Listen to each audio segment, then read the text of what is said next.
deep within the emerald heart of the Borneo rainforest, where every leaf seemed to carry a whisper of old secrets and every vine curled like the strokes of an artist's brush, lived Whistler, a small bluebird with a voice that could rival the river's song. Each morning, while the mist clung lazily to the canopy and the cicadas tuned their instruments, Whistler perched high on a branch and poured his soul into the air. His notes carried far, weaving through the towering dipterocarps, brushing against orchids and bromeliads, calling not just to the jungle but to something, or someone, unknown. It was not performance for him. It was longing, a call not yet answered. Another day, Whistler sighed one morning after a cascade of flawless trills. His voice, though proud, trembled with solitude. My pitch perfect, my timing flawless, and still, my audience absent. From below, a slow voice rumbled. Whistler,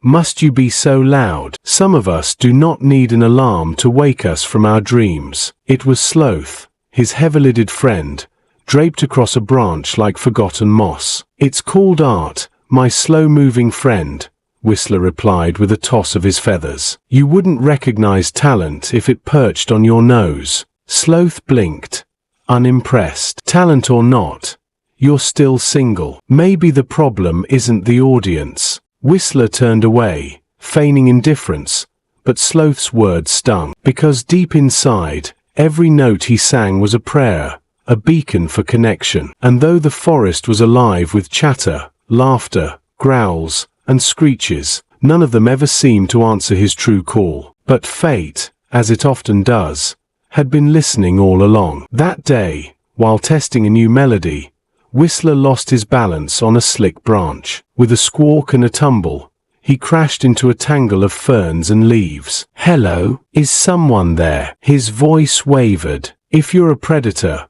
I'd rather not be your lunch. From the shadows, a soft, hesitant voice emerged. Hi. I didn't mean to eavesdrop, but your melody, it was lovely. Whistler blinked. Before him stood a petite songbird unlike any he had ever seen. She was pink-feathered, delicate, yet there was something in her gaze, a quiet strength beneath the softness. Oh, he stammered, suddenly self-conscious. It was nothing, just something I threw together. No big deal. No, she said gently. It was heartfelt, like you were singing to someone. He ruffled his feathers, masking his fluster.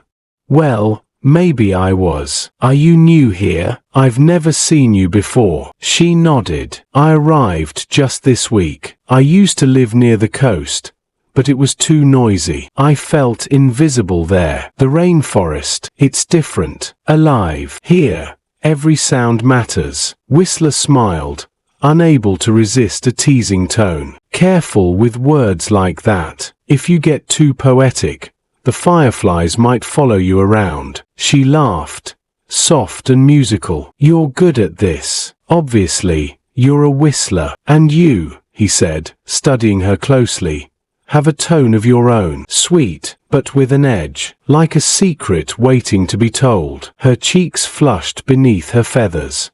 I mostly sing to myself. Sometimes, he whispered, that's the best audience. They shared a smile, tender and fleeting, as though the forest itself leaned closer to listen. But soon she excused herself. There's so much to explore, she said. So many monkeys to dodge. Anytime, he murmured as she left. Anytime. That night, Whistler lay awake, her voice replaying in his mind. For the first time, he wondered if his song had reached the one it was meant for. Days passed, and the rainforest unfolded its lessons before Whistler like a book written in wind and rain. From Bella the peacock, he learned patience. She stood motionless for days awaiting the rain, her feathers dull until the first drops fell. Rain is magic, she told him. It reminds us that even after the driest spells, there is renewal. Just as you sing, even when no one listens. From Chirpy the parakeet,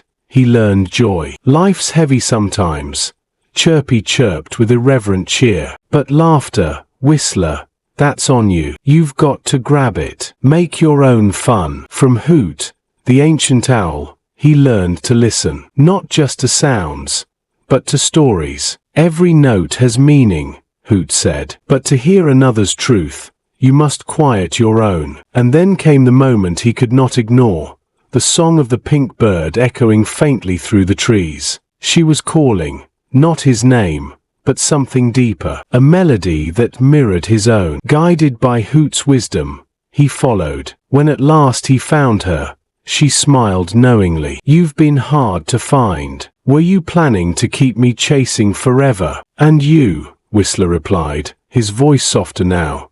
Were you planning to keep singing without listening? She tilted her head. Fair enough. And what have you learned, O maestro of the trees? That patience is trust, not waiting. That joy is a choice, even in shadows. And that listening, truly listening, is how you find someone's story. He stepped closer. And you, Lyra, have a story I long to hear. Her eyes shimmered. I was always different, the smallest, the quietest. I never fit in. So I left, searching for a place where I might belong. Whistler's heart ached with recognition. Sometimes belonging isn't about a place. It's about a connection. She hesitated, her wings trembling. Do you think we have that connection? I don't just think it, Whistler said firmly. Where I am loud, you are gentle. Where I am bold, you are subtle. Together, we could create something neither of us could alone. You are the answer I didn't know I was singing for. Silence held them a moment,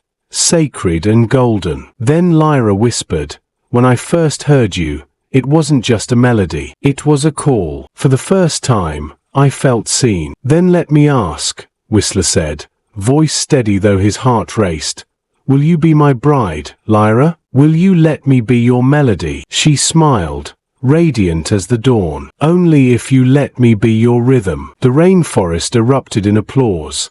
The rustle of leaves, the chatter of monkeys, the thunder of distant rain. Their wedding was no ordinary affair. No silken gowns, no jeweled crowns, only branches swaying, rain blessing their vows, and the chorus of every creature who had ever heard their story. Whistler and Lyra became more than birds with a song. They became a legend, whispered from branch to branch. That love is not about being heard by many, but about being truly listened to by one. That every call has its answer. That every song has its home. And so, in the heart of the Borneo rainforest, they sang, two voices woven into one melody, forever.